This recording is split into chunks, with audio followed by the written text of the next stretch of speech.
Assalamualaikum warahmatullahi wabarakatuh. Oke, kali ini saya akan mempresentasikan materi tentang partenogenesis dan evolusi. Oke, untuk yang pertama kita akan membahas dulu tentang pengertian dari evolusi itu apa. Nah, di sini ada beberapa pengertian evolusi menurut para ahli. Yang pertama itu menurut Janus pada tahun 1973, dia mendefinisikan evolusi itu sebagai penurunan sifat melalui modifikasi. Nah, selanjutnya menurut Lasker pada tahun 1976 mendefinisikan evolusi sebagai perubahan-perubahan dalam pengayaan sifat keturunan dengan modifikasi yang berkelanjutan melalui tahapan waktu. Dan yang terakhir ini menurut Campbell pada tahun 2003, dia mendefinisikan evolusi itu sebagai proses perubahan spesies dalam jangka waktu tertentu dengan tujuan supaya mampu beradaptasi terhadap lingkungannya serta meneruskan perubahan-perubahan kepada generasi selanjutnya, seperti itu. Nah, selanjutnya ada pun jenis-jenis evolusi. Di sini ada beberapa macam jenis evolusi. Yang pertama ada progresif. Nah, progresif itu merupakan evolusi menuju kemungkinan untuk bertahan hidup. Nah, ini contohnya dicontohkan pada burung finch gitu. Jadi dia berevolusi tapi untuk mempertahankan hidupnya, ada kemungkinan untuk hidup gitu. Nah, terus yang kedua ada regresif. Nah, kalau regresif ini merupakan evolusi menuju kepunahan. Nah, ini contohnya pada dinosaurus ya. Jadi pada zaman dahulu ada dinosaurus yang telah punah dan hanya ditemukan fosil sebagai bukti bahwa dinosaurus itu emang pernah ada gitu sejak dulu, seperti itu. Nah, terus yang ketiga ada divergen ya. Kalau divergen ini merupakan dari satu spesies membentuk spesies atau variasi individunya lebih dari satu. Nah, ini contohnya pada peristiwa terdapatnya 5 jari pada vertebrata gitu. 5 jari pada vertebrata yang berasal dari nenek moyang sehingga sehingga sekarang itu dimiliki oleh bangsa primata dan juga manusia, seperti itu. Oke, terus yang terakhir ada konvergen. Nah, kalau untuk konvergen di sini merupakan awalnya lebih dari satu spesies, akan tetapi karena mempunyai habitat yang sama, maka memiliki kemiripan struktur tubuh. Nah, ini untuk jenis evolusi konvergen ini kita bisa ngambil contoh pada kupu-kupu dan burung. Nah, kupu-kupu dan burung mereka itu sama-sama memiliki sayap. Kenapa mereka memiliki sayap? Karena keduanya itu menyeimbangkan kebiasaannya pas waktu terbang gitu, sehingga dianalogikan ya sayap kupu-kupu dengan sayap burung itu sama gitu. Nah, itu untuk jenis-jenis evolusi. Nah, selanjutnya masuk ke teori evolusi. Nah, apa itu teori evolusi? Jadi, teori evolusi ini merupakan suatu teori yang untuk menjelaskan makhluk hidup yang mengalami perubahan atau modifikasi dari generasi sebelumnya ke generasi berikutnya, itu dijelaskan dalam teori evolusi itu sendiri gitu. Nah, lalu di sini ada beberapa pencetus teori evolusi. Yang pertama itu ada Charles Darwin. Nah, Charles Darwin seperti yang kita tahu ya bahwa Charles Darwin ini merupakan seorang pencetus teori evolusi, dan dia itu melakukan suatu ekspedisi selama 5 tahun, dan dia itu melakukan suatu observasi terhadap keanekaragaman hayati ya, melakukan observasi terhadap keanekaragaman hayati, dan dia itu menarik kesimpulan itu bahwa katanya tidak ada perubahan sejak waktu itu gitu. Nah, makanya dari hasil observasi itu Charles Darwin itu menarik dua inferensi ya. Yang pertama itu inferensi yang pertama itu bahwa individu yang adaptif akan bertahan hidup, dan dia itu akan menghasilkan individu-individu yang lebih banyak lagi gitu. Itu inferensi yang pertama. Terus inferensi yang kedua yaitu sifat yang menguntungkan itu akan terakumulasi dalam suatu populasi, seperti itu ya. Nah, itu untuk inferensi pada Charles Darwin selama melakukan observasi. Nah, tapi pada ujung-ujungnya ya, untuk hasil akhirnya si Darwin ini dia mengambil dua kesimpulan, dan dia mengajukan dua kata. Yang pertama itu ada seleksi alam dan adaptasi, di mana di sini organisme yang adaptif terhadap lingkungan, dia itu akan mempertahankan hidupnya. Nah, jadi dalam teori Charles Darwin ini, siapa yang bisa beradaptasi dengan lingkungan maka dia akan bertahan untuk hidup. Tapi di mana individu yang tidak bisa beradaptasi dengan lingkungannya, dia itu akan punah, seperti itu ya. Itu menurut Charles Darwin. Oke, terus ini merupakan contoh dari teori Charles Darwin ya. Jadi Mark ini dia menduga bahwa evolusi ini untuk menjadi semakin kompleks gitu ya. Jadi dia tuh menduga si evolusi itu untuk menjadi semakin kompleks. Nah, di sini di Lamarck yang pertama itu ada ciri yang didapat oleh suatu organisme dan lingkungannya dapat diturunkan kepada keturunannya. Kemudian suatu organ yang sering dipakai oleh organisme akan menjadi lebih kuat dan bertahan, sedangkan bila tidak dia akan mengalami kepunahan. Nah, itu menurut Lamarck. Jadi dalam hal ini, ketika suatu organisme itu telah mencapai kesempurnaannya, nah organisme itu akan tetap bertahan hidup ya, dia akan tetap bertahan, dan dia akan tetap beradaptasi, dan itu akan semakin kuat sehingga dia itu akan akan hidup, tidak akan punah gitu, seperti itu. Nah, itu menurut Lamarck. Nah, ini merupakan contoh dari teori Lamarck ya. Dia mencontohkan dengan leher jerapah. Nah, awalnya itu kan leher jerapah itu pendek. Nah, kemudian karena pada waktu itu tumbuhannya tinggi, maka leher jerapah itu dia akan menjangkau tanah tumbuhannya itu, sehingga lama-kelamaan leher jerapah itu dia akan semakin panjang gitu, karena dia sudah beradaptasi dengan untuk mencari makannya itu gitu.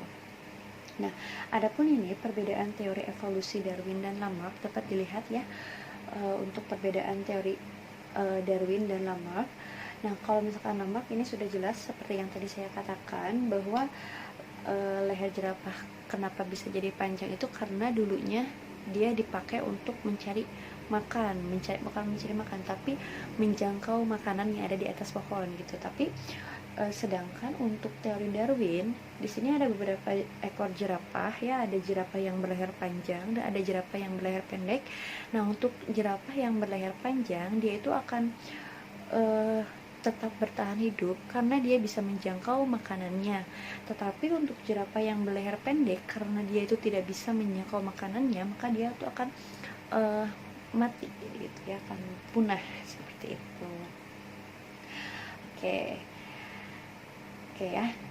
Nah, untuk selanjutnya ada teori evolusi yang ketiga, yaitu dari Wallace ya. Wallace ini pencetusnya Wallace. Nah, dia memberikan gambaran mekanis tentang evolusi divergen dari spesies sejenis selama perubahan tekanan lingkungan. Nah, kalau misalkan Wallace ini dulu sempat jadi kayak bukan satu paham, jadi itu pendukungnya Darwin gitu, jadi kayak itu Wallace ini.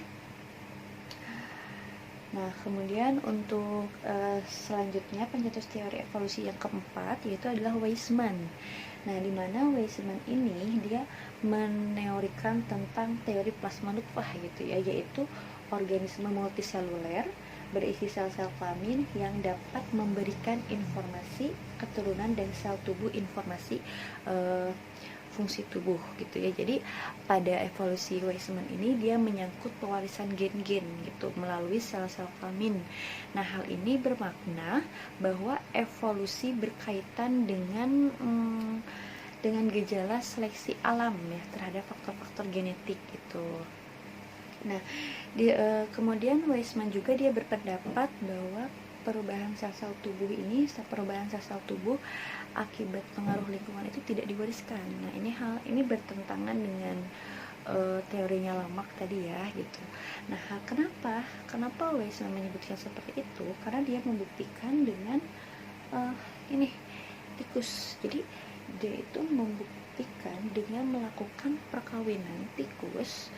Nah, tikus ini dia dipotong dulu ekornya. Jadi dia mengawinkan tikus dengan kondisi ekor tikus itu dipotong kedua-duanya, jantan dan betinanya. Nah, kemudian hasil dari perkawinan tikus itu dia menghasilkan anak tikus yang berekor, tetap dia berekor. Nah, kemudian anak tikus yang sudah dewasa dikawinkan lagi, disilangkan lagi dengan sesamanya. Nah, anak tikus yang dikawinkan lagi itu kemudian dipotong lagi ekornya. Nah, dan hasilnya itu tetap anak tikus yang berekor. Nah, kemudian Weismann ini melakukan persilangan seperti itu selama 21 generasi, tapi hasilnya tetap sama gitu, dia akan menghasilkan tikus yang berekor seperti itu. Oke. Ya, nah, ini itu untuk evolusi. Dan sekarang kita masuk ke pembahasan parthenogenesisnya. Nah, apa itu parthenogenesis? Sebelumnya kita bahas dulu tentang reproduksi ya. Seperti yang kita ketahui bahwa makhluk hidup itu pasti akan melakukan suatu reproduksi. Nah, ya baik secara seksual maupun aseksual. Nah, apa itu reproduksi seksual dan aseksual? Kita juga mungkin sudah tahu ya bahwa reproduksi seksual itu reproduksi yang melalui fertilisasi, artinya pembuahan antara gamet jantan dengan gamet betina. Nah, sedangkan reproduksi aseksual itu tanpa adanya fertilisasi. Untuk reproduksi seksual dan aseksual ini dapat terjadi pada hewan maupun tumbuhan. Nah, lalu apa saja nih contoh dari reproduksi aseksual? Nah, salah satu contoh reproduksi aseksual itu diantaranya adalah parthenogenesis. Nah, parthenogenesis ini apa? Parthenogenesis ini merupakan jadi parthenogenesis ini berasal dari bahasa Yunani yaitu parthenos yang berarti perawan dan genesis yang berarti asal. Jadi parthenogenesis ini diartikan sebagai proses perkembangan telur tanpa harus dibuahi gitu ya, jadi tanpa melalui fertilisasi itu intinya. Nah, adapun di sini parthenogenesis dapat mengarahkan kepada autogami dan homogami yang meliputi pertama partial parthenogenesis. Nah, partial parthenogenesis ini jantan dihasilkan dari telur yang tidak dibuahi. Jadi maksudnya ketika ada suatu perkawinan gitu ya. Nah, kemudian dia itu menghasilkan anaknya jantan. Nah, berarti si anaknya jantan itu dihasilkan di telur yang tidak dibuahi. Tapi sebaliknya, jika terjadi suatu perkawinan maka menghasilkan keturunan betina, nah maka betina itu dihasilkan dari telur yang dibuahi seperti itu. Contohnya pada lebah gitu. Nah, kemudian kenapa hal ini tidak berperan dalam perubahan frekuensi gen gitu. Lalu apa frekuensi gen? Nah, frekuensi gen itu sendiri merupakan kehadiran suatu gen pada suatu populasi ya. Jadi frekuensi gen itu merupakan kehadiran suatu gen pada suatu populasi. Nah, populasi itu apa? Di sini ada populasi. Ini berarti kelompok organisme yang dapat saling kawin dan menghasilkan keturunan yang fertil gitu. Misalnya gini ya, dalam suatu populasi itu terdapat gen dominan ya, misalnya gen dominan A besar dan alel resesifnya A kecil. Nah, ketika dia disilangkan itu akan menghasilkan filial atau gametnya itu A besar A kecil. Nah, kemudian untuk filial satunya yang A besar A kecil itu ketika disilangkan lagi dengan sesamanya, maka akan menghasilkan filial 2 dengan gamet A besar A besar, A besar A kecil, dan A kecil A kecil dengan perbandingan 1:2:1 ya, atau 25%, 50%, dan 25%. Nah, ketika filial 2-nya itu disilangkan lagi dengan samanya, maka dia akan menghasilkan filial 3 ya, dengan hasilnya itu sama seperti filial 2, yaitu 1:2:1 seperti itu. Nah, hal ini kenapa? Karena di sini tuh ada perubahan ya, jadi memungkinkan adanya perubahan frekuensi gen gitu ya. Jadi maksudnya gini, apabila setiap individu dari berbagai kesempatan melakukan perkawinan yang sama, kemudian berlangsung secara acak, serta setiap genotipnya mempunyai variabilitas yang sama, maka hasil perbandingan genotipnya itu akan tetap sama gitu. Jadi sama gitu ya. Nah, akan tetapi untuk perbandingan frekuensi gen ini, dia itu akan mengalami suatu perubahan perbandingan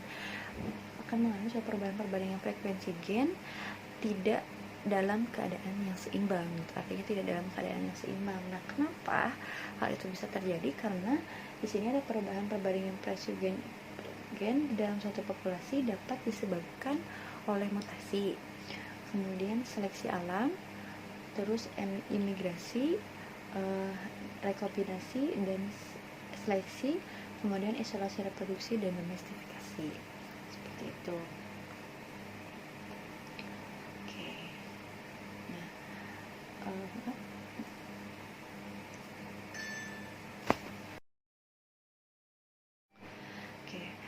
Terus yang kedua yaitu parthenogenesis siklis atau haploidiploid. Siklus haploid akan selalu diikuti oleh siklus diploid, sehingga frekuensi gen akan selalu pada keseimbangan gitu ya. Jadi haploid kemudian pasti diikuti dengan diploid, jadi artinya dia itu akan melalui suatu pembelahan. Kalau nggak pembelahan, dia akan disumbang oleh kromosom yang satunya gitu, yang pasangannya, seperti itu. Nah, terus selanjutnya autofekundensi atau autogami. Ini merupakan kemampuan individu untuk mengalami perubahan sendiri.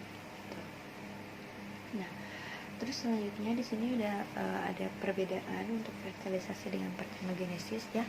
Sudah jelas bahwa fertilisasi itu dia adanya peleburan gamet jantan dengan betina gitu. Sedangkan untuk parthenogenesis dia itu tanpa fertilisasi. Jadi meskipun tidak ada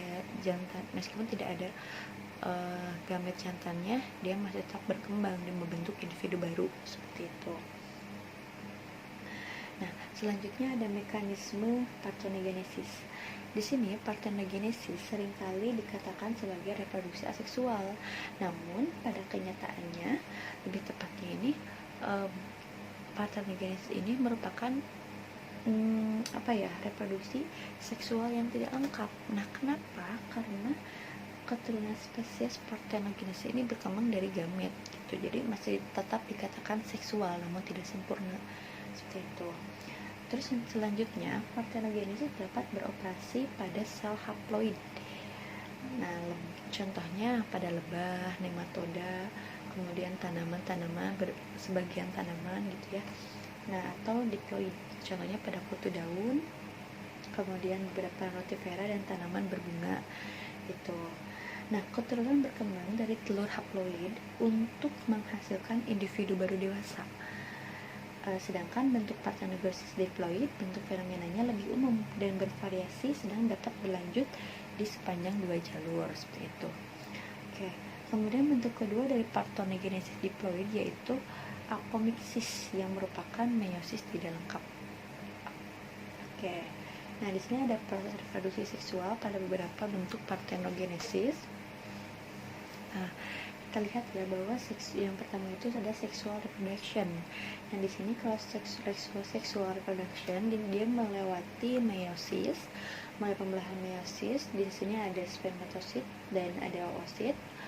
Kemudian sama-sama membawa satu kromosom haploid. Nah, kemudian ketika adanya fertilisasi, dia itu antara sperma sel dan egg cell itu dia akan melebur, menyatu, kemudian dia akan menghasilkan diploid zigot atau zigot yang diploid. Nah, kalau sudah menjadi zigot yang diploid, selanjutnya dia akan berkembang menjadi individu yang diploid, yang memiliki 2 sel gitu.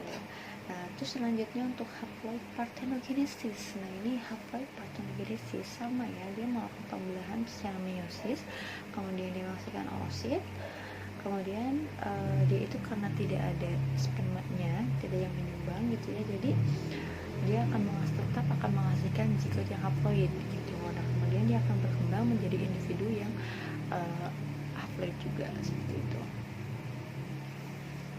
Nah, terus selanjutnya ada diploid parthenogenesis. Nah, ini untuk diploid parthenogenesis terdiri dari 2 ya, ada automixis dan ada apomixis ya.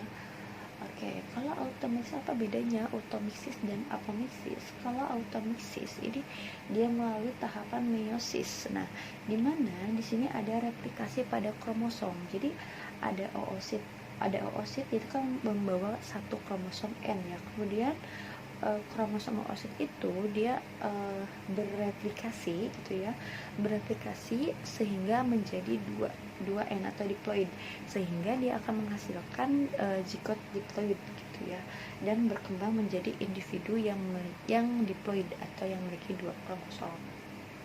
Oke, terus selanjutnya ada apomixis. Nah, kalau apomixis ini merupakan reproduksi tanpa melalui meiosis, tanpa tambahan meiosis. Nah, jadi kalau apomixis ini pembelahannya ke mitosis. Nah, jadi dari mitosis ini ada sel telur. Dia itu sel telurnya itu sudah 2N gitu ya, udah ada 2 diploid gitu ya, diploid. Kemudian dia akan terus berkembang menjadi individu yang diploid juga gitu. Oke ya.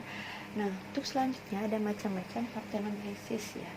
Nah, di sini yang pertama ada apomixis parthenogenesis. Apomixis parthenogenesis ini merupakan yang menghambat pembelahan mitosis gitu ya, dan keturunan yang dihasilkan berasal dari pembelahan mitosis sel telur maternal gitu. Nah, terus selanjutnya ada gynogenesis.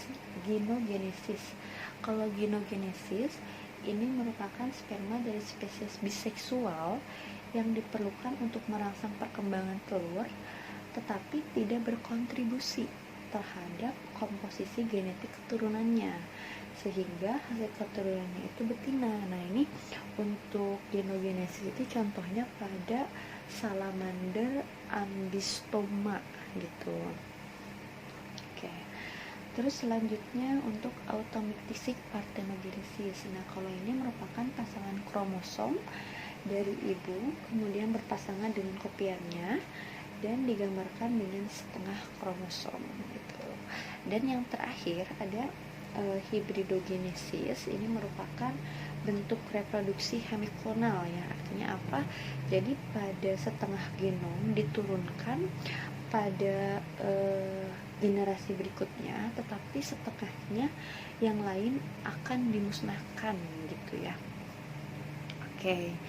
Nah, ini jadi intinya kalau hibridogenesis ini terjadi karena perkawinan 2 spesies yang berbeda gitu ya. Jadi ya, perkawinan antara 2 spesies yang berbeda, kemudian betina dari hibrido ini bisa kawin dengan penjantan spesies lain gitu ya, dan keduanya menurunkan materi genetik pada keturunannya. Namun di sini keturunan betinanya itu dia akan menghasilkan telur, kemudian akan tetapi tidak ada materi genetik dari pihak laki-lakinya, dari pihak jantannya. Kenapa? Karena di dalam telur itu hanya mengandung kromosom dari ibunya saja. Seperti yang tadi dijelaskan ya, bahwa di sini ada setengah yang lainnya akan dimusnahkan. Nah, setengah yang lainnya itu dari kromosom ayahnya itu yang memusnahkannya, seperti itu.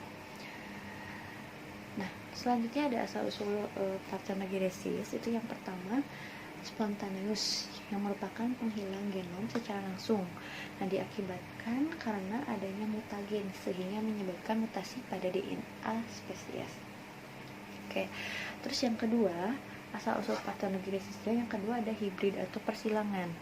Di sini merupakan persilangan dari induk partenogenesis sehingga keturunan yang dihasilkannya jelas partenogenesis pula, tetapi memiliki peluang homo heterozigositas, jadi berbeda-beda gitu. Terus yang ketiga ada contagious, yaitu dapat mengurangi akumulasi mutasi dan meningkatkan keragaman genetik. Oke. Dan yang keempat ada infectious. Nah, ini keturunan yang dihasilkan akibat adanya infeksi mikroorganisme partenogenesis itu. Oke, baik, itu untuk partenogenesis. Nah, sekarang kita masuk ke contoh-contoh partenogenesisnya ya. Nah, untuk contoh-contoh partenogenesis yang pertama itu ada lebah ya. Oke, pertama saya akan mengambil contoh dari hewan dulu. Nah, yang pertama itu ada lebah atau Anthophila. Nah, jadi lebah ini merupakan salah satu hewan yang bisa melakukan partenogenesis. Nah, di sini ada kelihatan ya gambarnya. Ada ratunya, ada pejantannya. Nah, untuk ratunya ini, dia ini akan bisa mengalami dua cara reproduksi. Nah, ada yang ovumnya ada yang dibuahi dan ada yang tidak dibuahi. Nah, kalau ovum yang dibuahi dia akan tumbuh dan berkembang menjadi lebah betina ya. Dia ketika dia dibuahi oleh penjantannya, dia akan berkembang menjadi lebah betina.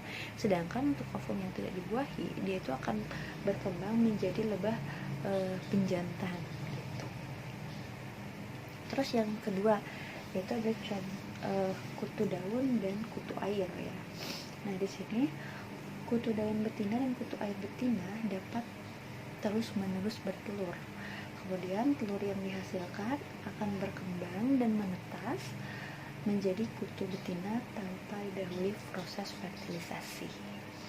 Oke, terus contoh yang ketiga ada New Mexico tail atau Semidophorus neomexicanus. Nah, ini juga merupakan contoh hewan yang melakukan perkembangbiakan secara partenogenesis. Terus yang selanjutnya ada kecoa.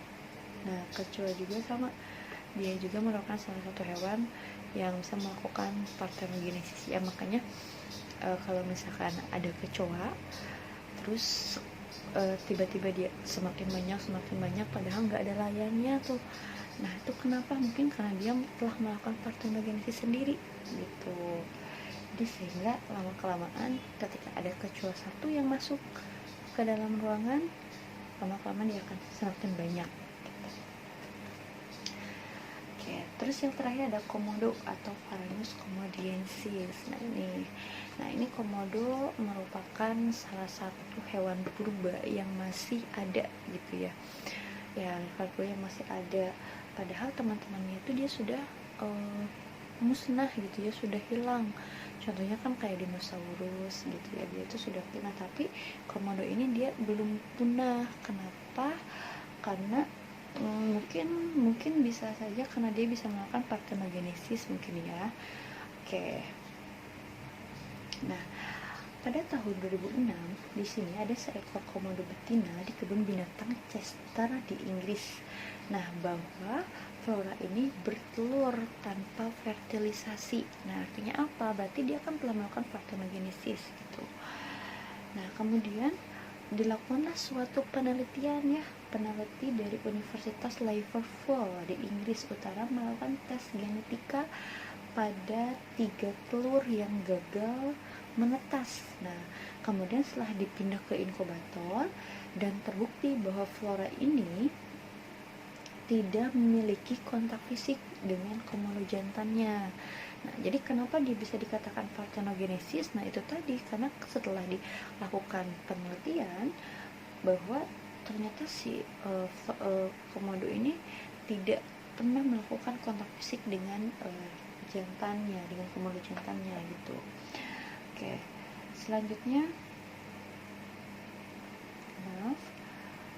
selanjutnya komodo memiliki sistem penentuan seks kromosom ZW, bukan sistem penentuan seks XY seperti pada manusia gitu. Jadi beda ya, kalau komodo itu penentunya itu ZW bukan XY. Nah, oke. selanjutnya telur yang dibuahi itu awalnya bersifat haploid dan kemudian menggandakan kromosomnya sendiri menjadi diploid, sebagaimana bisa terjadi jika salah satu proses pembelihan reduksi meiosis pada ovariumnya gagal gitu. Nah, tadi ya, jadi dia itu bisa berkembang sendiri gitu.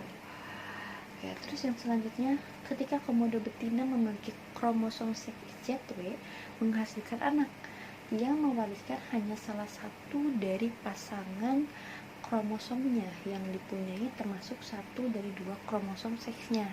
Nah, jadi ketika kan komodo itu dia mempunyai seks ZW, nah dia itu hanya menyumbangkan satu kromosomnya, salah satunya, mau ZZ atau WW-nya saja gitu. Nah, selanjutnya satu kromosom tunggal ini kemudian diduplikasikan dalam telur yang berkembang secara partenogenesis tadi gitu ya.